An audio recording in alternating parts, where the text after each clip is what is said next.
friends, ready na ba kayo sa long weekend nyo?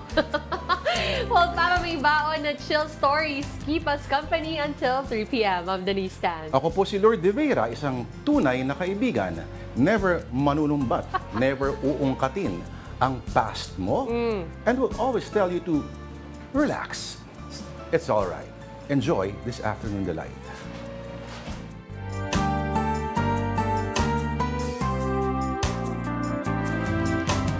It is Thursday, August 22nd, at ang ating delight of the day ay walang iba kundi ang mango float shake. Ngayon lang makatikim nito, ha? Mango float shake. Oo. Okay, normally pag ang float ay kunyari sa soda, tapos lalagyan ng float, which is ice cream. Tsaka ang sanay nga ako is mango float. When you say mango float, at least for my experience, yun yung may graham crackers, yun yung... Yes, oo, mango, yun, diba? Correct. Ayan, so bakit nga ba mango float? Mangga, pugad sa ibabaw ng punong mangga. May kwento daw dyan, promise. May pinapatamaan ka ba? Ay, hindi. May kwento nga daw kasi according to a controversial children's book author. Ayun. So, apparently, meron daw sa Banahaw, no? Nagtatago ng magical bird. Oo. Pero not so magical, tinatamaan din pala yung kanyang pugad. At nasasalanta ng bagyo. Oo, yun naman Oo. pala. Pero hindi na-establish kasi kung bakit siya mahiwaga eh. May isang mahiwagang ibon. Mahiwaga rin naman yung nangyayari eh. Mahiwaga yung 10 million. Oo, yun na nga. Oo. Ay, yun ba yung pinag-uusapan natin? Sakto sa tema. Yun na ba talaga? Diretso na tayo doon? Hindi pa. Pero actually, mahiwaga kung sinong nag-design ito. Oo nga eh. Lalagyan ng straw. Parang ayaw niya ayaw magpahigop. Oo nga, yung akin din tinanggal ko na eh. Sige nga, ngayon ba, suwabing-suwabe ng aerodynamics? Okay. Taste test. Masaya? Yaong! Saludo, saludo, saludo. May sago! Masarap ah. Masarap. Sige, titikman ko rin. Ikaw muna. Sige. So enjoy po sa lahat ng nag-enjoy ng kanilang extended long weekend. Opo. At dahil mahaba-haba ang inyong weekend, kayo po ay mag-chill sa inyong mga bahay-bahay. Eto na, isama nyo na sa pag-chill nyo ang pag-uusapan natin on social media. Nako. Una dyan syempre, yung controversial nga na pinag-uusapan ng children's book authored by Vice President Sara Duterte na pinapapondohan ng OVP sa halagang 10 milyong piso. Well, Oh. okay, may mga nagre-react nga raw, Tita Denise, ng 10 million pesos. Parang masyadong malaki. Oo, para sa libro. Considering, no, vis-a-vis, may malaking shortage daw ng purchasing ng textbooks. Correct. Considering sa DepEd. Tapos, may ganito. Pero nagsalita na rin ang Vice President. May statement ang pangalawang Pangulo tungkol naman sa alegasyon ng plagiarism o yung tinatawag na pangungopia. Talaga? Ang sabi niya, mga kababayan, we quote, mga kababayan, napakadaling sumulat ng maikling kwento batay sa sariling karanasan, hindi na kailangan mangopya pa. Ang proyekto ay para mahikayat ang mga bata na mahalin ang pagbabasa at sumulat ng sarili ng kwento. Hindi ang libro ang problema ng bayan, kung hindi ang kahinaan sa pagbabasa ng ating kabataan. Abangan nyo ang susunod kong isusulat na libro tungkol sa pagtataksil ng isang kaibigan. Ano yan? Shukran. Shukran means thank you in Arabic, and all statements of the VP end with it. Shukran. Oo. Ano yung first part na napakadaling magsulat ng... Maikling kwento batay sa sariling karanasan. So, nagpugad rin siya sa Banahaw? Ganun ba ibig sabihin? Nagpugad, binagyo, ayun, nasira yung ano. Aba. So, may empathy. Alam niya kung paano maging loro. Or, kuwago pala. At kung paano pagtaksilan. Hindi, teka. Naranasan niya ba yung nabaha siya? O nasalanta siya ng bagyo? Hindi natin alam kung ano yung karanasan na sinasabi niya. Yung next niya. part dapat yan, si Kuwago nanood ng Taylor Swift na concert sa Germany. Pero baka naman kasi yung sinasabi niyang karanasan yung nakalagay dun sa dulo ng kanyang pahayag, ang pagtataksil ng isang kaibigan. Baka dun daw nakasentro yun. Hindi natin alam, syempre, di ba? Pero, sorry medyo na... bilang manunulat, parang nakaka-offend. Sabi niya, ang dali-dali magsulat ako sa karanasan. Ang akala ng marami, madali lang magsulat ng children's book. Hindi po. It is deceptively simple. Deceptively dahil akala mo, mga bata na, hindi. You choose your words well. Oo. Alam dapat ang demographic mo. At yung endpoint ng nais mong ipahayag na mensahe. At ngayon ay hindi na simpleng mga tungkol sa pagkakaibigan lamang, o respeto, or great gratitude. Ang mga they're talking about contemporary issues like war, refugees, mga usapin ng gender, sexualidad, etc., etc. No? At sumasabay ang mundo ng children's books authors. Kaya marami rin na-offend sa 10 million kasi para makakuha ka, let's say, ng 1 million peso grant, let's say, from the NCCA, ang dami mong kailangan daanan. Correct.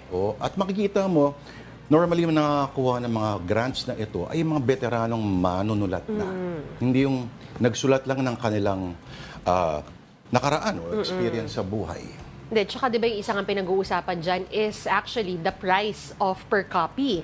Dahil dapat, pag padami ng padami, ipapublish mo, kahit papaano, bumababa yung presyo per copy. So, that would put her book, depende sa number of copies na for distribution, ano? Pero parang hindi, at this point, hindi pa ata masyadong nag-a-align. Oo. At mukhang hindi ito na-vet. Mukhang dumaan ba ito sa isang editor na may command sa Filipino language, at least, kunyari, kay Tito Roy kahapon.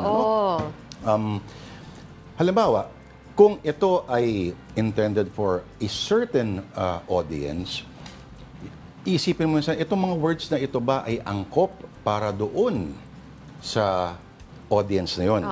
Kasi kung ma-determine mo na it's a read aloud book, no? So yung parent should be reading to at yung may discussion, let's say, sa kung anong ibig sabihin ng salitang ito. Let's say may isang word doon, nabagbag, or which I think ang intention ay sabing nabagabag, no? Or parang nagulo, na rattle, shaken. Medyo may issue tayo doon. No? At, pero ang bottom line dito, I guess hindi niya nakikita yung the element of naked self-serving doon sa plano niya na ako nagsulat ito, ipapamahagi natin sa mga estudyante. As if naman this will save Philippine education. Ako nagsulat nito, papondohan natin sa taong bayan. Diba? Para mong sinabi na, kunyari lang si Sir Bumble Tolentino. Parang kumuha siya ng pondo para siya mismo ay sumali sa pole vaulting.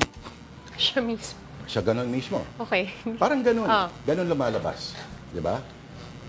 Ngayon, bago pa tayo hindi masama sa LA. Punta na tayo sa ibang headline naman natin. Ito sa One News. Riza seeks realignment of Sara's budget for children's book. At yan ang panag-uusapan natin dahil nga yung 10 milyon galing yan sa public funds o hinihingi yan mula sa public funds. And balikan lang natin, yung sinabi ni Sara kanina, Sara Duterte, hindi libro ang problema kundi yung kahinaan ng pagbabasa ng ating kabataan. Pwede naman talagang magkaroon ng ibang programa para mas mapagtibay o mas entice yung kabataan when it comes to reading. Pero ayan yung ito yung photo. Actually, may video nito Mukhang nag-i-enjoy si Senator Veyra. Nakita niyo ba yung video niya? Hindi pa. Parang may pusang napadaan na ito ba yun? tumambay dun sa gilid. May video Pwede bang... Ayan. So, Senator Riza also had a post on TikTok and Facebook where she can be seen, this is what I'm talking about, reading VP Duterte's book. And let's watch this.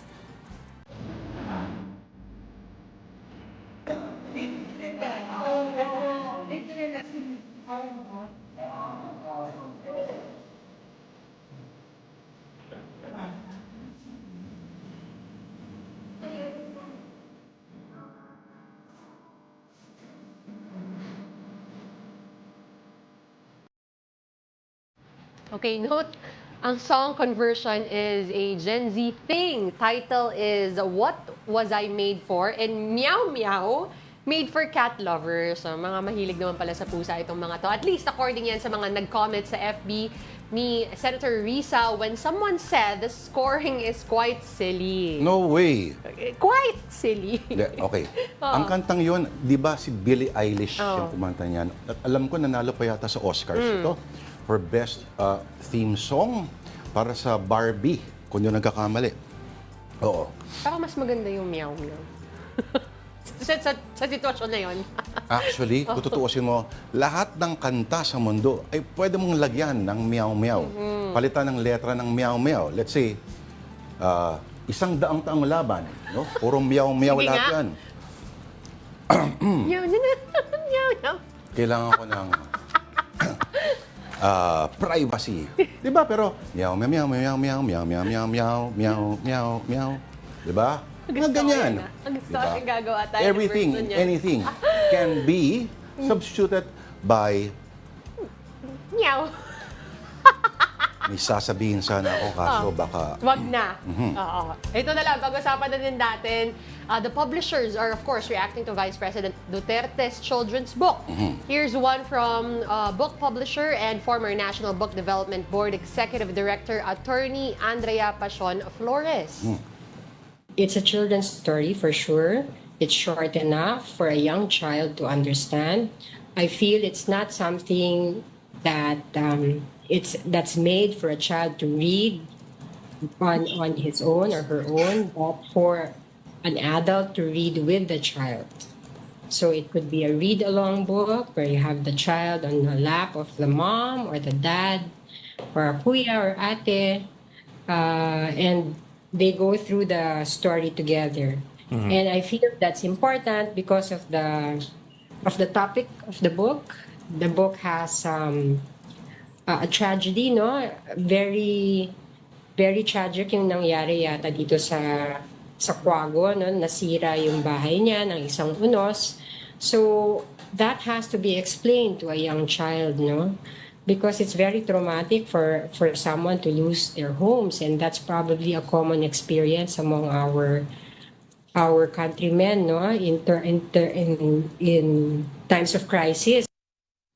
alam ko masyado kung naipakita ng maayos yung elemento ng distraction and kalamidad doon sa aklat. Pero isipin mo, ganun kabata, ang take-away mo rito ay, alam mo anak, habang maliit ka pa lang, tandaan mo na may mga kaibigan ka lamang na fair-weathered friends. Parang gano'n, di ba? Kaya very important ka na katulad ng sabi ni Attorney Flores that mom and dad or an ate or kuya should be there. But again, that was Attorney Flores' interview yesterday with StoryCon. At ang sabi rin ni Attorney Flores, may time pa naman daw to edit and reprint the book kung may grammatical errors. Attorney Flores is also currently with Mil Flores Publishing. At for the longest time, siya rin ang director ng Anvil Publishing. No? At syempre, hindi lang siya, Lourd. May comment din ng iba pang book publishers. Oo. The Philippine Star's headline reads, Children's publishers decry excessive cost of Sara's self-authored book.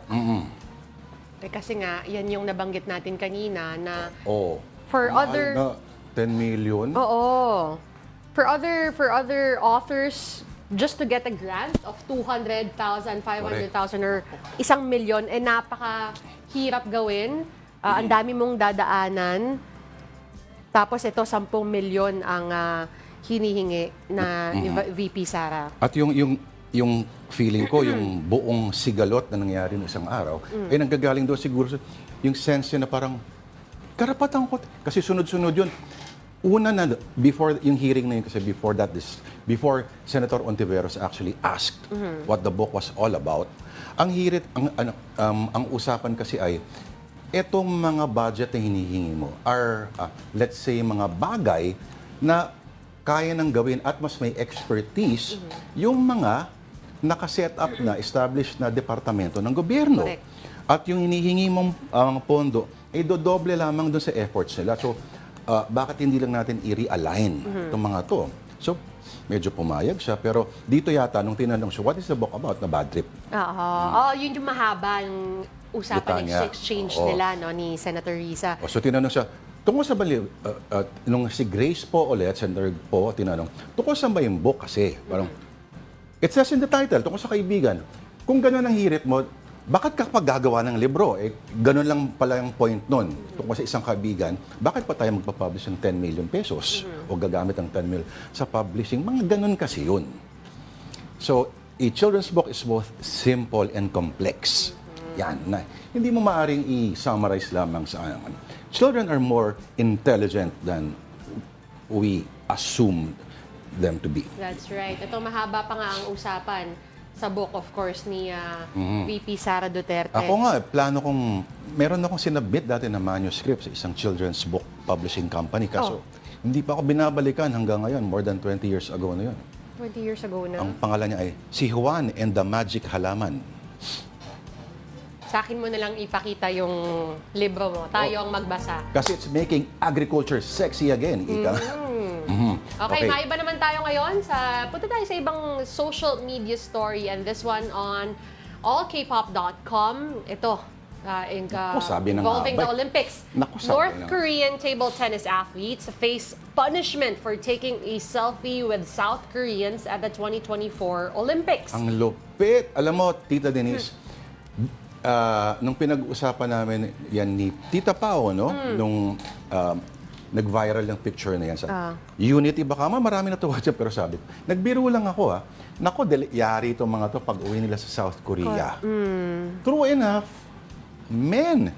Yeah. Alam mo, we were still in France nung nakita din namin to, no? And although ang ganda ng feedback ng mga tao, they appreciated this supposed to be a light-hearted moment between athletes celebrating their win.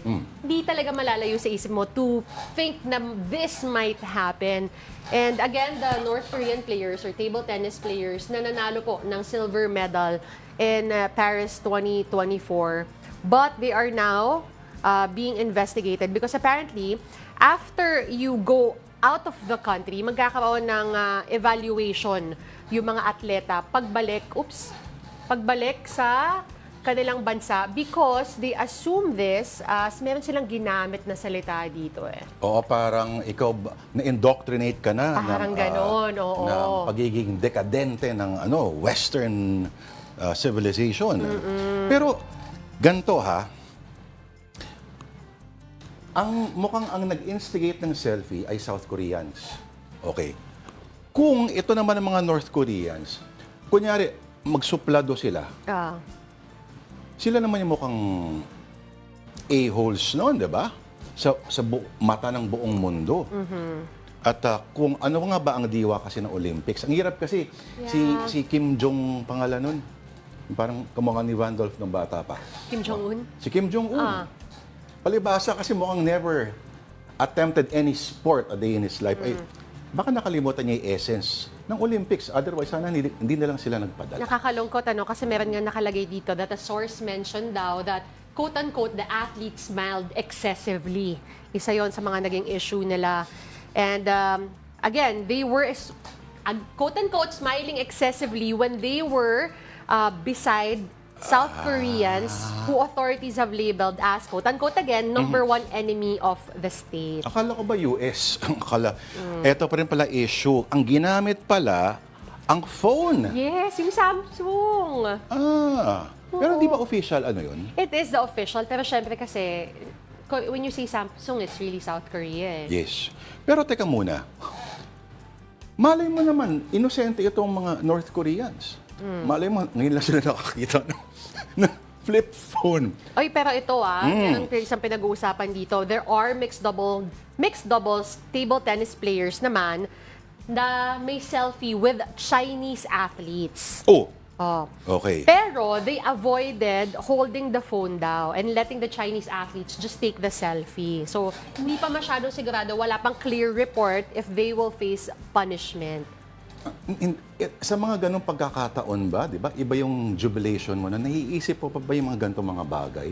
Pero you never know kasi syempre, di ba, iba yung patakaran sa kanila. Alam mo, kung ako sa North Korean athletes, hindi na ako uuwi ng North Korea.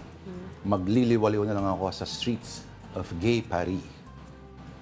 I will seek asylum. At I'm sure ibibigay yan ng European countries. Well, speaking of the Olympics and what happened there, ito, kuha muna tayo ng updates on our very own Olympians. First up, President Bongbong Marcos will meet more Paris Olympians today. These include golfer Dottie Ardina as well as gymnast Elia Cruz Finnegan, Emma Malabuyo, and Liva Young Rui Vivar. Team Philippines wrapped up its highly successful Olympics campaign on August 10 with 2 golds and 2 bronze medals. For our golden boy, Carlos Yulo, the celebration never stops. The double Olympic gold medalist met this morning with sports patron and PLDT chairman Manny V. Pangilinan.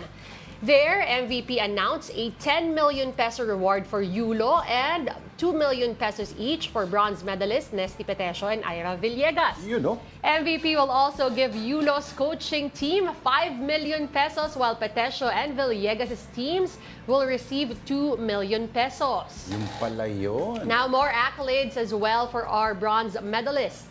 Motorcades were held for boxers Nesty Petesio and Ira Villegas in their respective hometowns in Davao del Sur and Tacloban. Meantime, pole vaulter EJ Obiena secured a podium finish in Lausanne Diamond League in Switzerland. He was tied for third place with Sondre Guttormsen of Norway and Curtis Marshall of Australia. This is Obiena's first competition since finishing fourth at Paris 2024. Parang kahapon lang yan, Tita Denise. Oo. And Alex Ayala upsets 99th ranked Nuria Parizas Diaz from Spain in the second round of the US Open qualifiers. Ranked 144th, Ayala defeated Diaz in straight sets 7-5, 7-5. She will next face Elena Gabriela Rus for a spot in the main draw. Parang sarap panoorin yan, Tita D. Alright. Lipat naman tayo sa showbiz. Albert Martinez is going all out in his preparations for an upcoming teleserye. That and more stories from News 5 correspondent MJ Marfori. Pareho tayo nalagad ng batas. Hindi ako aabot dito kung hindi importante. Muling mapapanood ang veteran actor na si Albert Martinez bilang ang investigador na si Xander Fernandez sa much-awaited Dreamscape-produced series na Lavender Fields. The character requirement medyo challenging, so I had to... Good naman, I was given at least, if I'm not mistaken, a month in preparation. The character starts as being a parang naging carefree, naging parang loser na siya, parang doesn't care about life anymore. He drinks, he binge. Ano man ang kinakasamputan? Physically challenging daw ang karakter niya na nagpabaya sa sarili, sabay naging fit. This guy is a dedicated investigator and he's one of the best. And lahat ng kasong binigay sa kanya, he closed the case with flying colors and is elevated to a very high position. Unfortunately, yung personal niyang case hindi na-solve. So yun ang chip on his shoulder. Yeah. So meron siya naging problem na yung sarili niyang problema hindi niya na-solve. At kapag nasasaktan yung anak ko, triple ang sa akin. Makakasama niya sa Lavender Fields sina Maricel Soriano, Jolina Magdangal, Janine Gutierrez, Jericho Rosales at Jody Santa Maria. Anong pakiramdam? Na ikaw naman ang nakagapos. Mapapanood ang Lavender Fields sa September 2 sa TV5. Ipapalabas din ito sa August 30 sa Netflix.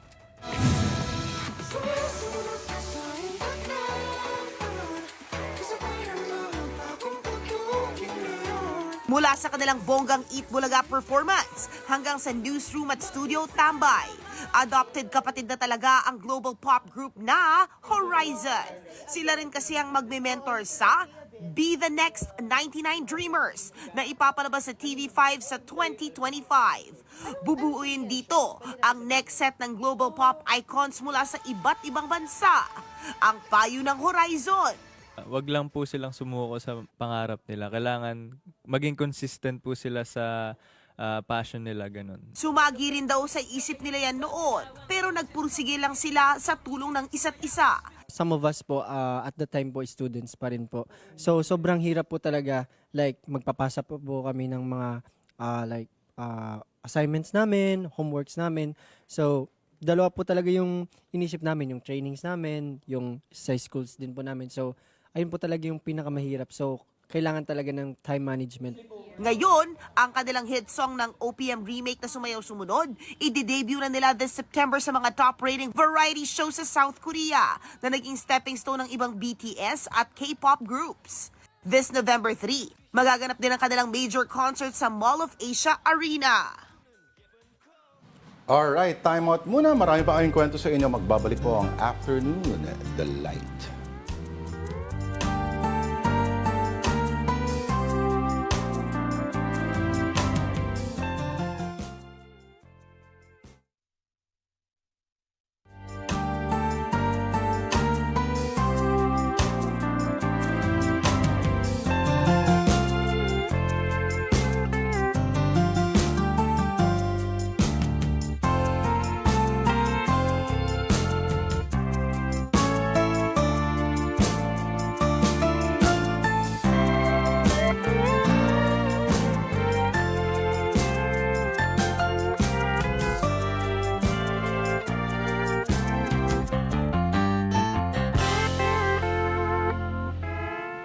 Alright, happy founding anniversary sa Comelec.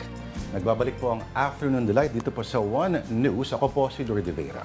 At ako naman po si Denise. Thank you for staying with us. Alright, in the news, at least 41 people are on quarantine after having close contact with an Mpox patient in Quezon City. Mobile Journal Evan Tarinque has the details. The first case of Mpox in the country this year went to a spa and a dermatology clinic in Quezon City before his status was confirmed.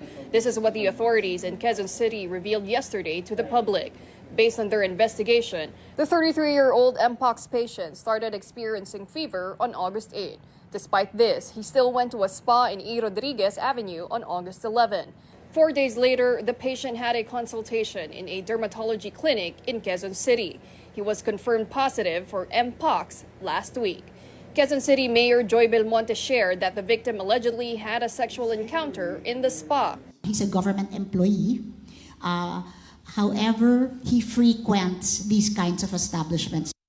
41 individuals are now under a 21-day quarantine after they were identified as close contacts to the Mpox patient. 10 of them are employees of the spa, while the remaining 27 are massage clients. Yung mga clients, mga 27 clients yung nasa kinonsider natin type 1 kasi hindi natin ma-determine allegedly merong sexual encounter na nangyari dun sa spa. Pathologist to check is wearing PPE naman. So hindi siya natin mako-considered ay a high-risk close contact. Quezon City Epidemiology and Surveillance Division Chief Dr. Rolando Cruz also told the big story. The close contacts are not exhibiting any Mpox symptoms so far. Cruz also shared that the patient is currently isolating in Research Institute for Tropical Medicine in Muntinlupa. Okay naman yung pasyente. And of course, siyempre malungkot yung pasyente dahil na diagnose siya with Mpox. No? So, they're continuing talking to the patient para makapag contact trace pa tayo ng maigi. The Quezon City LGU also found out that the spa was illegally operated. The spa's business and mayor's permits have already expired and it did not have sanitary clearance. Quezon City Mayor Joy Belmonte ordered its shutdown. Illegal lang ang kanilang pag-ooperate, kaya malaki rin ang tsansang may iba pang illegal na aktibidad na ginagawa doon. In a statement, the spa announced that it will follow the advice of the local government. Also yesterday, President Bongbong Marcos had a meeting with the health department yesterday about Mpox. He ordered the DOH to strengthen its surveillance in areas and people affected by the disease. The DOH is currently crafting its guidelines for establishments with close physical contact services like spas, barbershops, and salons. Again, that was Pauline Versosa reporting. Now, here is a quick rundown of more stories on One News. 2 companions of dismissed Bamban Mayor Alice Guo are now under the custody of Indonesia. These are Cassandra Ong, the official representative of Lucky South 99, and Sheila Guo, Alice's sister. The Justice Department said they are working on getting Ong and Guo back to the country. They reportedly flew to Malaysia with embattled mayor on July 18. In related news, a money laundering case will be filed against Guo and several others before the Department of Justice. This is on top of her qualified human trafficking and tax evasion charges. The NBI is also set to summon Elmer Galicia, the lawyer who claimed to have seen Guo on August 14 when he notarized her documents. And the Quad Committee will invite former President Rodrigo Duterte to its next hearing. That's after the testimonies of 2 new witnesses in the House's probe on links among Pogo's Chinese syndicates, extrajudicial killings, and drugs. Inmates Leopoldo Tan and Andy Magdadaro testified that they were ordered to kill 3 alleged Chinese drug lords in August 2016 inside the Davao prison and penal farm. The order allegedly came from Duterte. All right, in other news, African swine fever has reached Quezon City. And here's the report. Kalat na kalat ngayon ang mga balita tungkol sa pagkakaroon ng ASF ng ilang mga baboy sa Batangas. Kaya pangamba naman ng iba. Baka umabot na ito sa Metro Manila. 188 na baboy na positive sa ASF ang naharang na sa Quezon City nitong mga nakaraang araw. Mayroon pang 153 na nakahold dahil nagpapakita ng senyales ng sakit. Sa ngayon, 12 checkpoints na ang ipinatupad ng Bureau of Animal Industry sa Metro Manila, Central Luzon at Calabarzon. Para matulungan ng Department of Agriculture/Bureau of Animal Industry na mapigilan ang pagkalat pa ng ASF, nagtayo tayo ng checkpoints sa mga pangunahing daanan sa Quezon City. Na-validate at nabigyan na ng orientation ng hog raisers na makakatanggap ng government-controlled vaccination kontra ASF sa Batangas. Ayon sa BAI, ang mga baboy na tuturukan ng bakuna ay ang mga grower at hindi dapat infected ng ASF. Yun nga lang, ang presyo nasa 400 to 500 pesos per dose. Mabigat sa bulsa, lalo na sa mga backyard hog raisers. Fully maging affordable to para sa lahat dahil hindi lang naman na mga commercial farm ang gagamit. As low as possible, kung pwede nga 100 pesos. Target ng DA na mag-distribute ng 600,000 doses ng ASF vaccine para sa kanilang government-controlled vaccination. Gumawa rin ng advisory group ang BAI na tututok at mag-aaral kung effective ba ang pagbabakuna. Sinisiguro ng DA na ligtas pa rin naman kumain ng mga baboy ngayon. Sa dami at higpit ng checkpoints, tututukan daw nila para wala talagang ASF-infected na baboy na makakapasok. Mobile Journal, Ivan Tarinki po hatid ang mukha ng balita. Okay, at this point, let's see what's happening in the United States as the presidential campaign there continues. On CNN.com, we have the highlights of Day 3 of the Democratic National Convention, or the DNC. Waltz fired up the crowd. Bill Clinton called the ticket a breath of fresh air, and Oprah said, choose common sense over nonsense. Sino kaya yung nonsense? Oo. Bill Clinton and Oprah. Napaka-90s, ano? Ika nga ng isang karakter doon sa 30 Rock. Tinanong siya, what's your religion? I'm not sure, but I pretty much just follow whatever Oprah tells me to do. Oprah yan. Now, there was also a moving speech at that rally, and let's see that right now.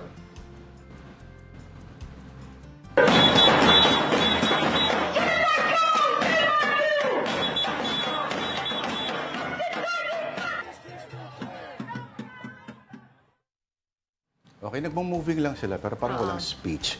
Okay, merong protest sa labas. Okay. At sabi nga ng iba, for a second there, it almost looks like it would be 1968 all over again.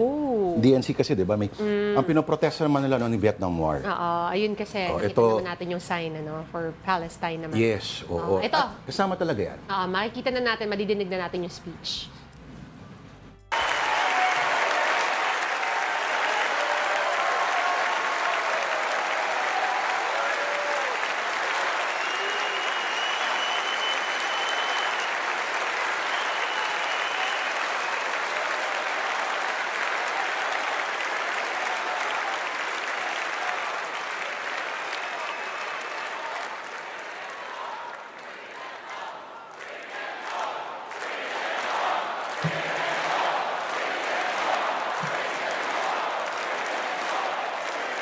At this moment, 109 treasured human beings are being held hostage by Hamas in Gaza.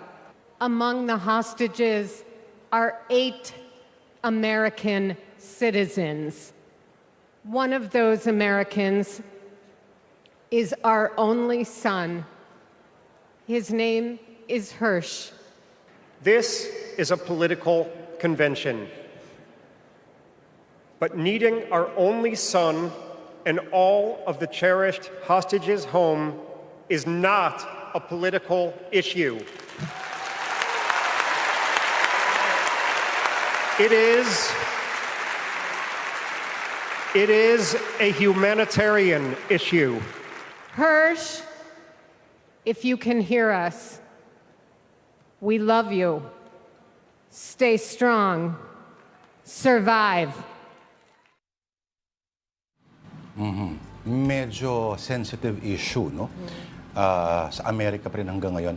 Kasi hindi siya bipartisan issue. Kasi kung tutuusin mo, may mga liberals na pro-Palestine and anti-Israel at vice versa. Correct. No? Medyo, sino kaya nag-isip na Okay, mahalagang issue to pero I think magiging divisive yan within the convention. Ang ganda na ng momentum nila, alam mo, the other day. Yung joke parang ang dami nagsalita before bandang almost 12 midnight pinagsalita si Joe Biden. And ibang klase energy ng mama. Kung first time mo makapanood si Biden, sabihin mo, yan ang Democratic nominee namin. Mukhang Malayong-malayo. malayo, sumisigaw, galit, at talagang parang brimming with absolute fury and confidence. Pero, sabi ng isa, para daw siya yung nakita mo yung ex mo na parang, did they make a mistake? Parang ganun daw. May ganun pa palang hugot. Oo, pero tanda nila, hindi gabi-gabi ganun ang itsura ni Joe Biden. Correct. In short, yung ex mo, pag uwi niya, pag tinanggal niya yung kanyang make-up, maganda pa rin siya. Okay. Sige. Again, abangan natin kung that will benefit them, yung kanilang momentum that you just mentioned, because again, the presidential elections will be happening this November. So, malapit na. Ito, malapit na rin tayo sa dulo ng ating program, but just stick with us. You're still watching Afternoon Delight. We will be back after a quick breather.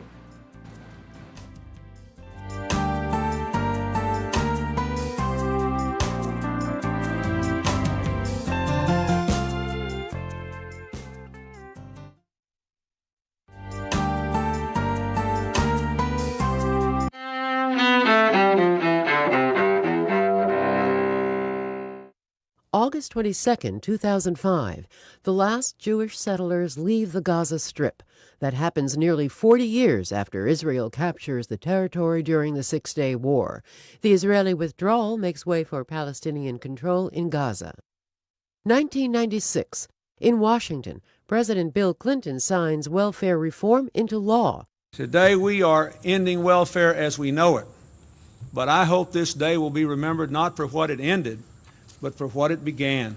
The measure ends guaranteed cash payments to America's poor and demands work from its recipients. 1989. Huey Newton, co-founder of the 60s militant group, the Black Panthers, is shot to death by a drug dealer in Oakland, California. Newton, who struggled with drug addiction, was 47 years old. 1920. Ray Bradbury, the science fiction author whose works include Fahrenheit 451, is born in Waukegan, Illinois. And 1963.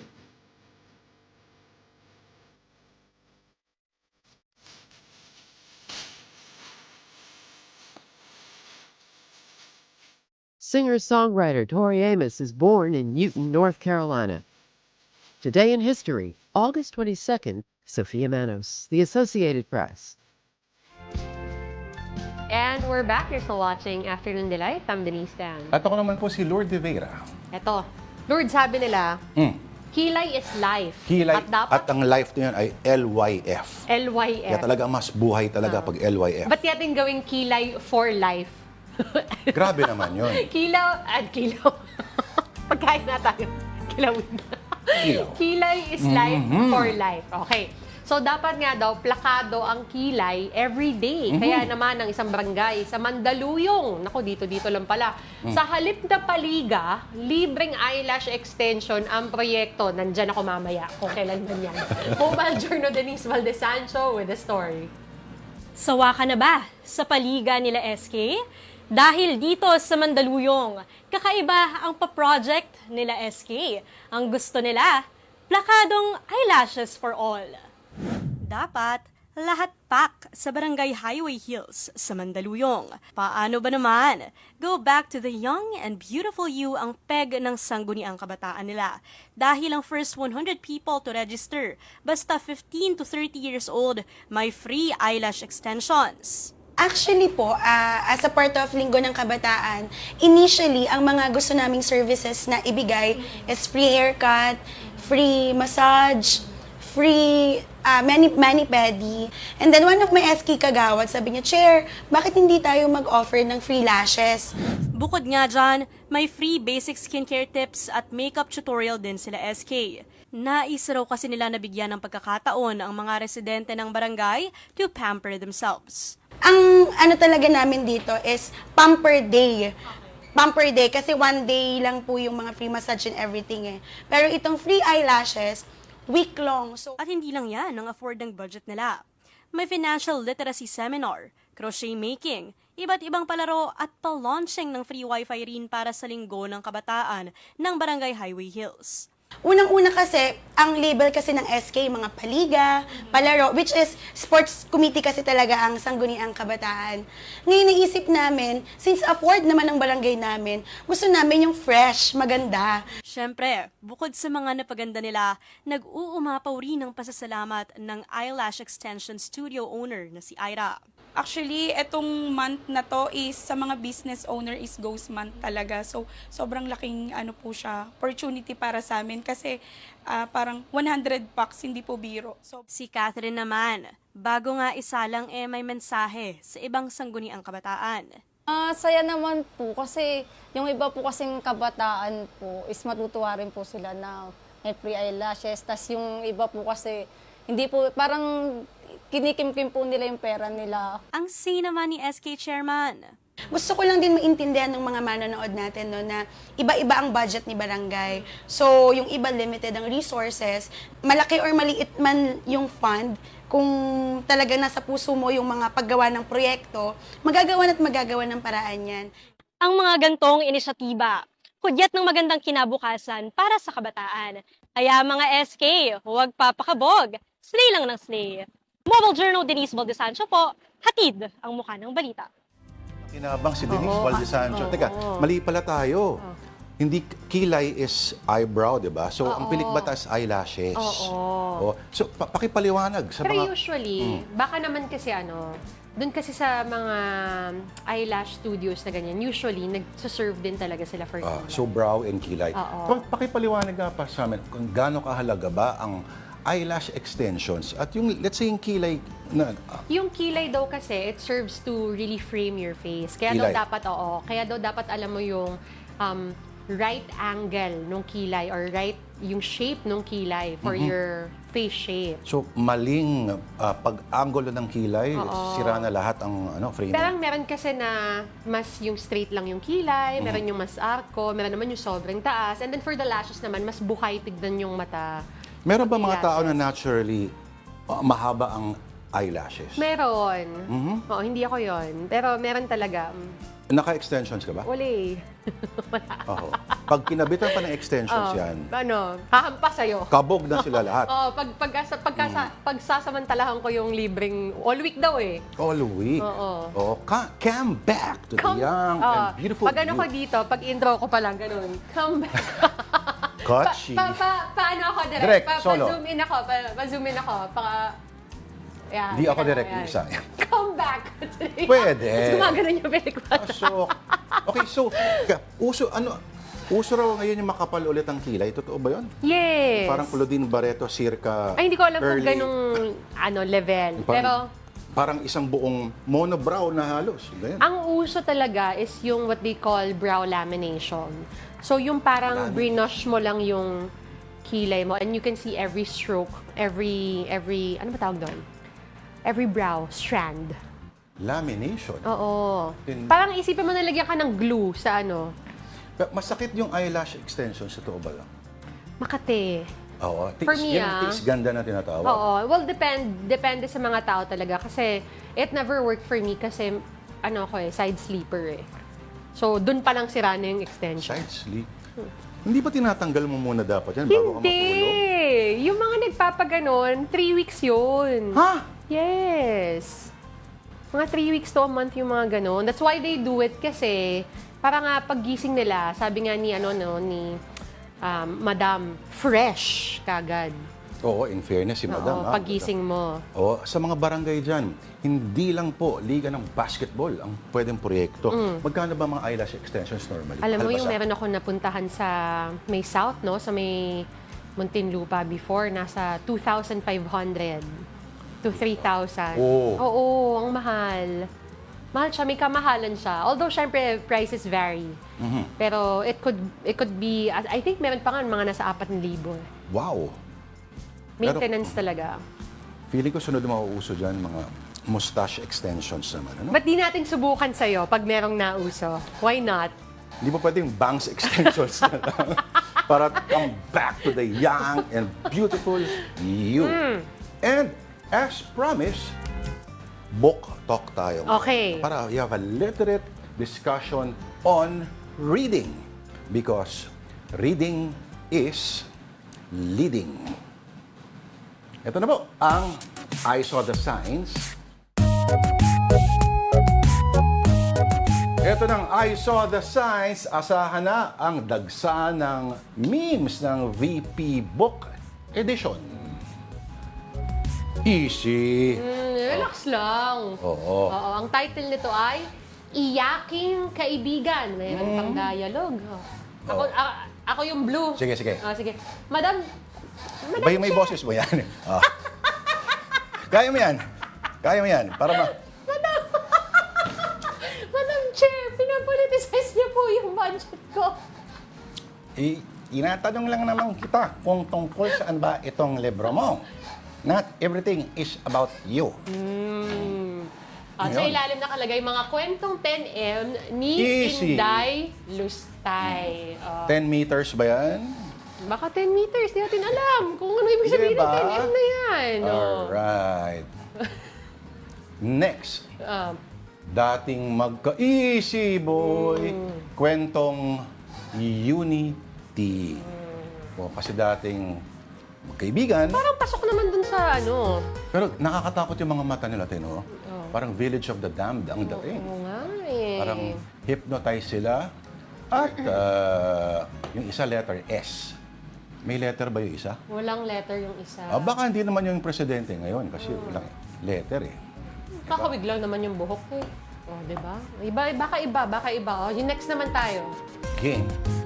Haba-haba ito. Easy. Ito. Bagyo baka mo, kaibigan Loro. Bye! Ito ay pinagtripan yung supposedly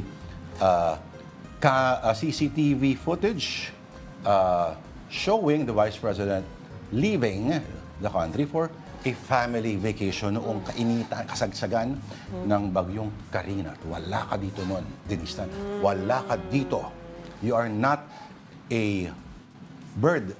At saka, There's a friend in times of need. Isinakto dun sa page na ang nakasulat ay nandito ako upang tumulong. Muli tayong muling itayo ang iyong pugad habang inaayos natin ang iyong tahanan. Teka muna, bakit yung ina-assume na kwento niya yan, di ba? Sinabi niya lang ba, di ba sinabi niya, madali lang naman magsulat ng base sa experience mo, malay mo. Bakit? Naging kuwago na ba siya? At tanirahan sa banahaw? Meron nga ang pagtataksil na nakasulat dun sa dulo. Dun sa statement, di ba? Baka naman ibang kwento. Baka naman walang kinalaman sa bagyo. Alam mo, eto para hindi na kayo gumastos. At kung gusto nyo ng isang libro na nandun ang lahat, may leksyon, may pinapakita kung ano-anong mga perverse relations of people, etc., etc. You have the Bible.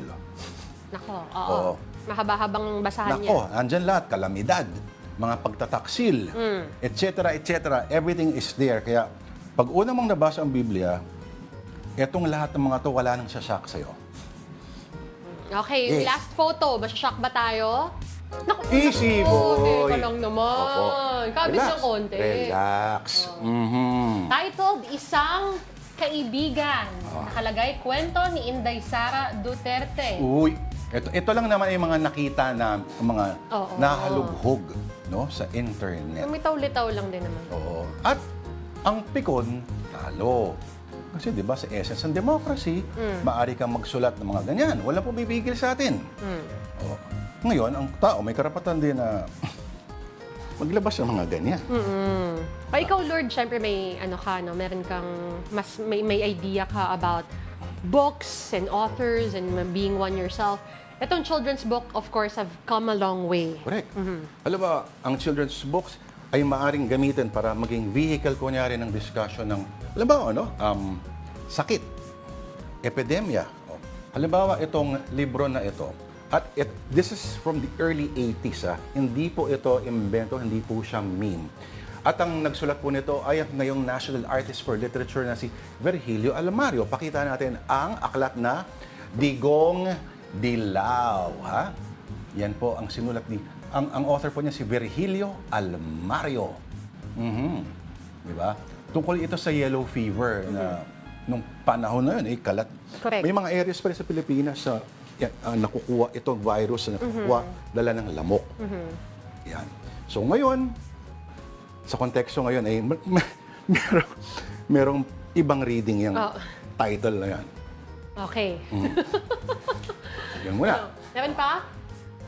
Kaya ba? Yan muna. Yan muna for today. And that will wrap up our Thursday, August 22nd. Maraming salamat po ulit for watching Afternoon Delight and for joining us this afternoon. I'm Denise.